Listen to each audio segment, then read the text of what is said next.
అన్నమయ్య జిల్లా పుంగనూరు నియోజకవర్గం సదుం మండలంలో కూటమి నాయకులకు అన్యాయం జరుగుతోందని జనసేన నేతలు ఆరోపిస్తున్నారు.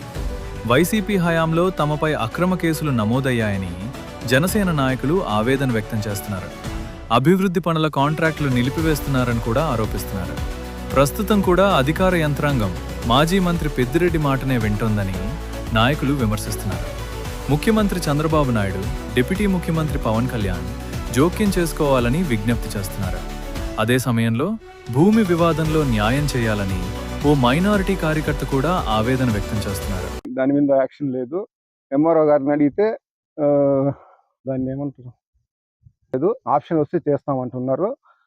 మీ సార్కి చెప్పండి, మీ సార్ ఆప్షన్ వదిలితే కదా అనేసి అంటున్నారు ఎంఆర్ఓ గారు. మాకు ఇక్కడ పట్టించుకునే నాదుడే లేడు. మాకు న్యాయం చేయాలని చంద్రబాబు గారిని, లోకేష్ గారిని కోరుతున్నాం. చేసుకుంటాము అని అడిగితే అద్దం పని చేసిన తర్వాత మళ్ళీ ఎంపీడీఓ గారు ఫోన్ చేసి పెద్దిరెడ్డి అన్న చెప్పినాడు, నిలిపేయండి ఈ పని, మాకు ప్రెజర్గా ఉంది, ఈ పంచాయతీలో మేము పని చేయలేము, మీరు మమ్మల్ని ఎక్కడైనా ట్రాన్స్ఫర్ చేసేయండి, నాకు ఎక్కువ టెన్షన్ పెట్టిద్దండి, నాకు హార్ట్ ప్రాబ్లం ఉంది అని చెప్తున్నారు. మేము ఇదే విధంగా ఉంటే ఈ 2 సంవత్సరాలు అవుతుంది గవర్నమెంట్ ఒక పని చేయలేదు. 2 సంవత్సరాలు అవుతుంది, ఒక వర్క్ కూడా చేయలేదు. ఇంకా ఏమి మేము కేసులు తప్పించుకోవడం తప్పనిచ్చే ఈ సదుం నియోజకవర్గంలో పుట్టడమే మేము చేసుకున్న దురదృష్టమా అని మేము భావిస్తున్నాము.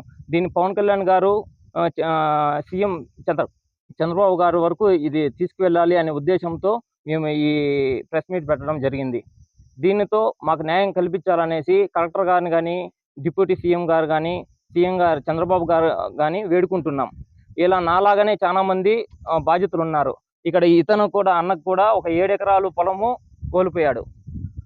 30 సంవత్సరాల నుంచి పనిచేసిన దానికి 7 ఎకరాల భూమి పోయింది.